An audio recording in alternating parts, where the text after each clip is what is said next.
Are you satisfied with your understanding of sustainability? If not, like me, imagine a journey together, a pluralistic one, with innovators, startup, academia, NGO, all together looking for solution to the greatest challenge of our time. I'm Samuele Tini, and this is the Sustainability Journey. Today, we have a special episode. We have a woman who has achieved the peak of the academic performances and honor. She has not forgotten where she comes from and for who to champions. In her research, she deals with women and empowering and the role of women for economic development in Africa. It's a very big honor and pleasure to have here Funke Micheals. Thank you, Samuele. The honor and the pleasure is all mine. Thank you for having me. Thank you, Funke. You have an impressive CV. You are Mason Fellow at the Harvard, in Harvard, the MIT Fellow. What is your story? How the peak achievements and the women? Where are you coming from? What is your journey? A lot of the achievements that people call big, I'm not there yet. I still always say that a little Lagos girl who's walked around the world and learned as she walked. I was born in Lagos, in the beautiful city that is the commercial capital of Nigeria. And I'm born to a family of very high achievers. In fact, very high achieving women. So for me, I had amazing role models to look up to. In the years that have passed between my childhood in Lagos and today, I've been privileged to work on some of the biggest brands in the world. I've also been privileged to meet some of the most vulnerable communities and people. And because of these factors, I have found a way to bridge the gap.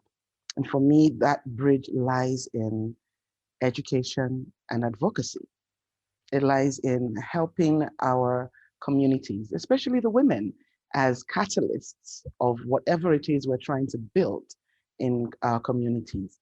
It's helping us to see, to understand the big picture, to understand our part in that big picture, and to gain as much knowledge as possible so that we can build a better future. That's it in a nutshell. So I've been learning as much as I can. I'm still learning. I intend to continue to learn. There's still a lot of research ahead of me. And I derive joy from what I do. That is wonderful. It's a very good summary. Learning is the key. And then, this bridge, I loved this metaphor of the bridge, being capable of achieving the highest peak of the corporate world and the brands you worked and in the university, but not forgetting the vulnerable communities and then the underprivileged. This is a very special attention that you have. The question now on your research, I've read some of your papers, which are very interesting, especially for the topic of sustainability. One that was also presented and published about the role of SDG. There is a lot of debate of this framework from the United Nations for corporate and NGO to give a frame for the broader debate of sustainability. And how you have declined, especially in the African context. I wanted to know more about that. Right. Thank you, Samuele. I have to begin by saying that I am sitting in Nairobi today because of a woman. I had, right after my Harvard degree, structured my next steps.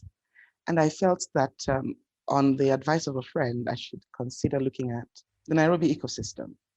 I liked what technology was doing here. I loved what the youth were doing with technology. The years before that, I had done a lot of research on M-Pesa. And so it was interesting for me to come here. But you see, it wasn't the business meetings that I came to attend that made me decide to stay. It was the woman whose birthday it is today, incidentally. When I met my mother-in-law in person for the first time after many years of being married to her son, I realized that she was a strong woman. Like myself, she's holding down a lot. And I understood that she was at a point in life where continuity was important.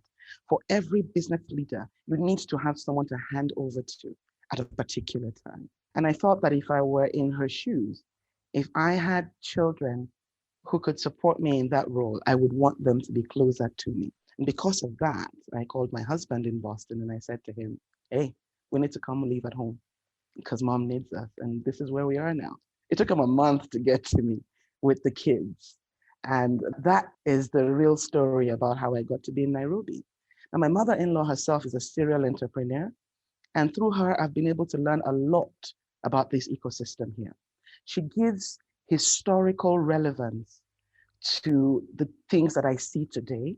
And she helps me to have foresight for what is likely to be tomorrow.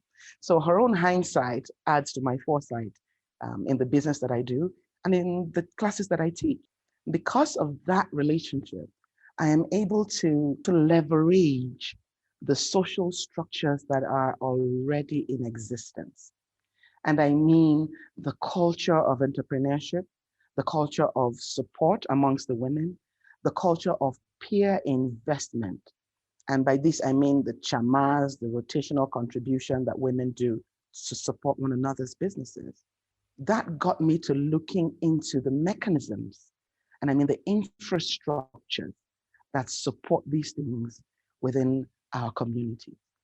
I find that in the grassroots, in places where the more formal sources of support, income, funding are not available, people have come together to offer as much help as possible to one another within their communities.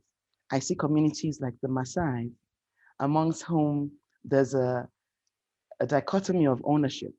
The man owns the cows, the woman owns the milk. And you find Maasai women are doing business with that milk without upsetting the cultural structures that say that the woman owns just the milk.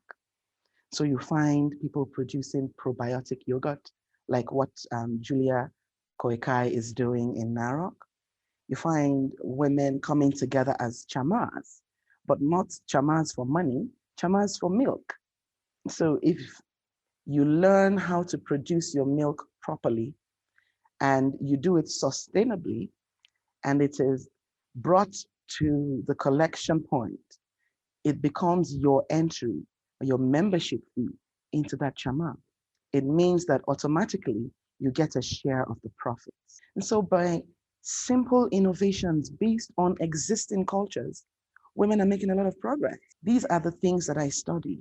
These special parts of the African life that we must take care to protect so we don't lose these specialties. The incursion of modernity has meant that a lot of our structures are compared to Western structures. For me, it is important for us to uphold the existing African structures and learn from them. And I will use that word again, bridge the gap between the ancient, that is tried and tested, and the modern, that is new and innovative. That is a fascinating topic and angle, I think. And then there is not many researchers that are trying to look really going at the grassroots. Can you explain more this part? Because I think it's fascinating, the role of women as enablers. Samuele, I spent some time in Bari, in Italy, on the south coast, and I sat with old women who were making pasta by hand.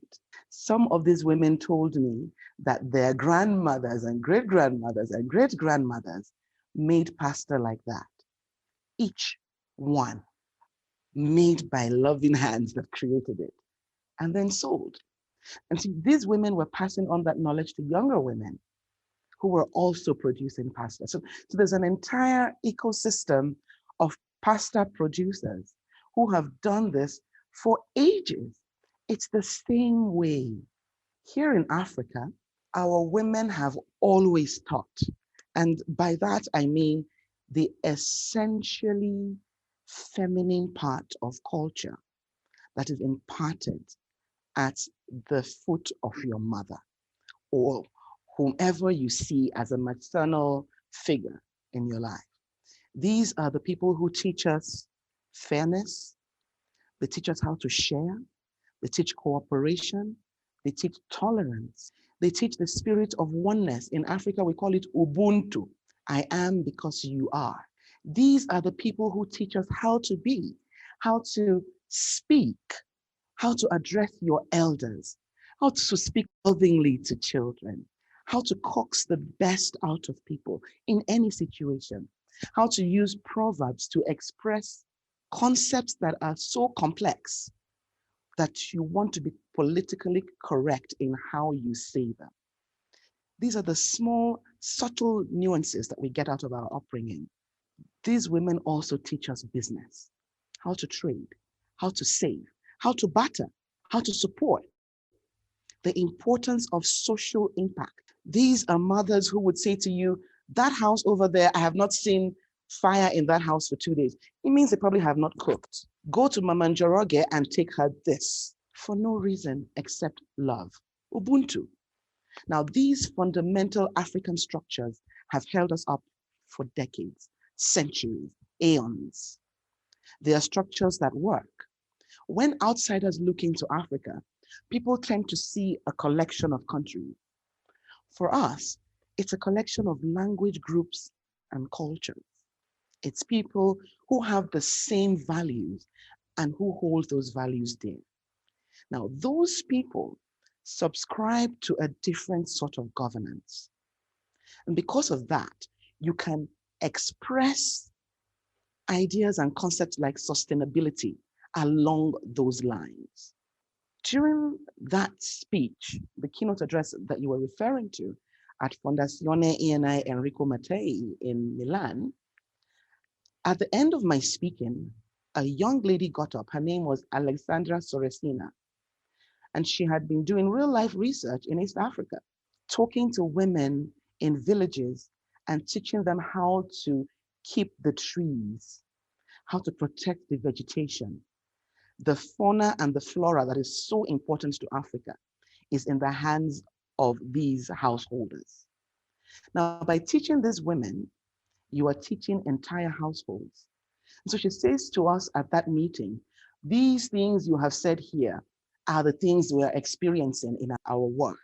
And she had actually learned Kiswahili because it helps to contribute to communicate to people in their own languages, for them to understand that you've subscribed to their culture and you're immersed in their situation.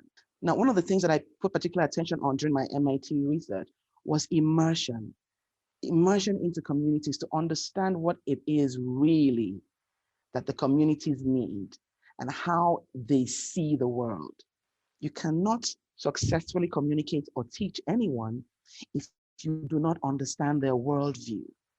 And so my point of view is to show Africa's worldview in a positive light so people can understand that we all have things to learn from one another. And perhaps by learning these things that have worked for our communities, we may be able to build on them and teach sustainability in ways that our people will understand. That is fascinating. It's really an important topic, and is also as reflection even for businesses and as a big lesson. I think the concept of immersion really struck me a lot because that is also where failure sometimes comes. And especially, I was discussing about biases. Sometimes, especially in the world, especially I've been in Africa for the past 16 years, if you know the nationality of the NGO of the company, you can match the nationality of the manager.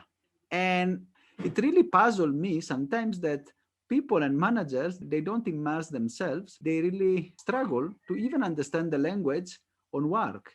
And they blame that for decreasing performances. I think the problem is what you just mentioned, the immersion and the worldview. Failure to understand the worldview, even as a manager, it can be a big issue. So thank you for that. Let me ask you, which could be the practical advice, how we can empower that, how we can put that in practice? I believe that you and I are doing that already. We are walking in the trenches. I usually say that teaching entrepreneurs in sub-Saharan Africa is like being in a nursery. And I mean that both literally and physically. In a nursery of plants, you get to see which ones are outstanding. You get to nurture them and help them through those early stages where expert hands are needed. In the same way, in a nursery of children, you get to see the champions early. You get to see who has good insight, who has passion, who can be committed to a task, who can see a task through from the end to end. And that is the beautiful thing about where we work. It's seeing the potential that is abundant in Africa and understanding that it takes people like you and I to bring forth that potential, to build the nations that we see today into regional powers. Now, plug this right. We need to make sure that we're speaking the same language. Samuela, it is difficult to talk to someone about climate change when they're still worried about pocket change. It's difficult to tell somebody about sustainability when they're worried about profitability, about the next meal. In the last year or thereabouts, where we've had serious economic downturns because of the pandemic, many of the entrepreneurs within our ecosystem have had to return to the drawing board. And in the face of such realistic everyday problems, it is difficult to sell ethics and sustainability. People need to survive. So we need to, as a group, help people to survive better so that sustainability can be real to them. In communities where the basic human problems are solved, where you're not worried about your housing, you're not worried about healthcare, you're not worried about education, basic education for children, it's easier to discuss sustainability. But when we come down to the grassroots, where even good clothing, adequate shelter, proper education, hygiene, healthcare are still major issues, we need to discuss sustainability in ways that show how it alleviates the problems within our community. And for me, the easiest way to do this is to use ambassadors from within those communities. The best ambassadors that I know how to use are women. Women will discuss problems with one another. Women will discuss solutions with one another. Women will share winnings with one another. Women will share case studies with one another. If it worked from a Manjoroge, it is likely to work from a Makamal. It is likely to work for me. Women will share even earnings with one another. That's what we do with chamans. We put all our money into one basket. We give that basket to one woman to build her business. When she comes back, she puts her money back in that basket and we grant it to another woman to build her business. And by so doing, we create a ripple effect within our communities. That is so important. I was discussing also this, the holistic approach, and also even for conservation. Conservation per se need to be explained, and we have community. Sometimes community are seen as enemies rather than enablers, and women as well. Can be the real ambassador, as you said, to have this comprehensive approach, to bring the angle of how to sustain, how we regenerate, but also how we tackle your basic needs, your problem. Because as you said, if I'm worried about this evening meal, it might be difficult for me to think about a 30-year long-term run. That is actually something that is overlooked, and we don't have to take it for granted, because the battle of sustainability, especially for the climate change and the regeneration, is fought at the grassroots, not at the board level. I need to share a story with you. I was raised by my grandmother, my paternal grandmother. She was my father's mom, and she was a Yoruba sage of Dahomean descent. She spoke 5 languages, and I think because of her, I became a polyglot because I saw the importance of being able to address someone in a language that is familiar to them. And I could see the immediate affinity that comes from hearing your own language in a strange place. Because of that, she didn't just teach me language, she taught me culture. And one of the things I took away, which I still use today, is the culture of respect for the earth and those with whom we inhabit this place. I remember as a child, she said to me that when she was young and people walked long distances between one place and the other, you could get hungry along the way. And if you did, it was all right to step into a farm or onto a fruit tree and feed yourself. When you were done eating, you put what was left of it by that tree. So if it was an orange tree, for example, you put the rind of the orange and the seeds at the foot of the tree to indicate to the owner that I was here and I honorably ate of the fruit of your ground. And this is the proof that I was here honorably. Now, you don't take a basket and harvest his fruit and take it with you. You eat what you can where you're there and you pay respect. In some cultures, it is customary to leave a coin or something of value to you to say thank you. This is what I took out of you, and this is what I have put back. We don't live in those times anymore. But in these modern days, there are still ways to show the intentions of a person. About a year ago, I was in GVC and I happened to be staying at someone's apartment. And when my staff and I had finished using a glass, he tried to wash it and mistakenly broke one. Now, he was very worried about it. And what we did was I took a plastic bag and I put that glass in it and put it by the side so that the person, when they came home, could see that they were missing one glass. We didn't throw it in the trash can because you would wonder, where did my glass go? By seeing that, you could understand that there were soap suds around it. It was being washed and it was broken mistakenly. When we left, I got a note from the person who owned the house. And he said, "You are a very good communicator. You didn't have to leave a note, but I understood what had happened. Thank you." So there are ways in which we can use culture to build bridges between where we are and where we want to be. By communicating correctly, we can alleviate people's fears.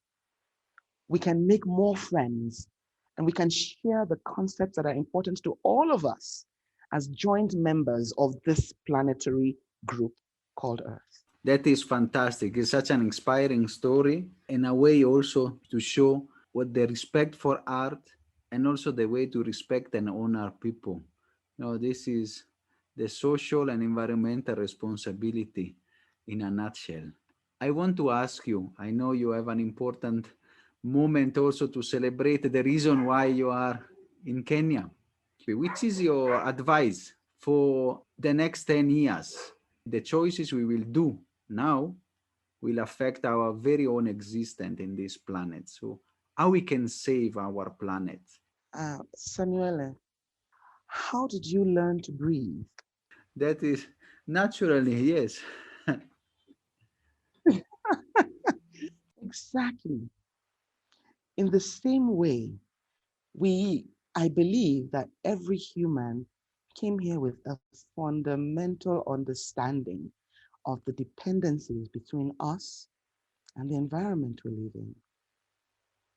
We understand that the earth we walk on is also the earth that feeds us. Everything that you see, that you touch, that you have has come from this planet. The clothing we wear, we have produced from the materials that we met here. So it is our duty, really, to make sure that we protect this mother that has taken care of us, that continues to take care of our generation, and more importantly, that we teach one another and the next generation how to take care of it.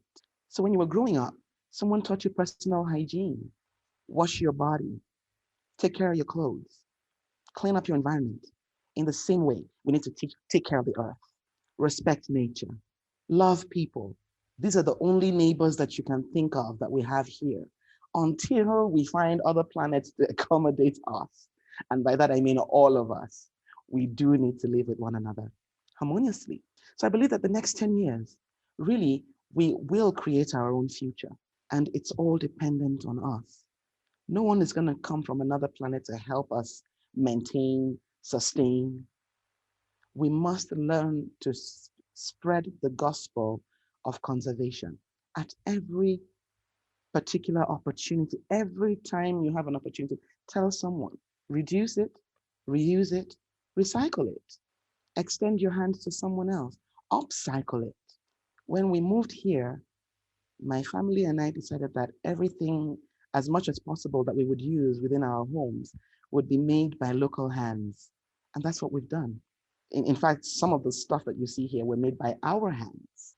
We need to learn that culture of self actualization through planetary preservation, understanding that our planet is our life.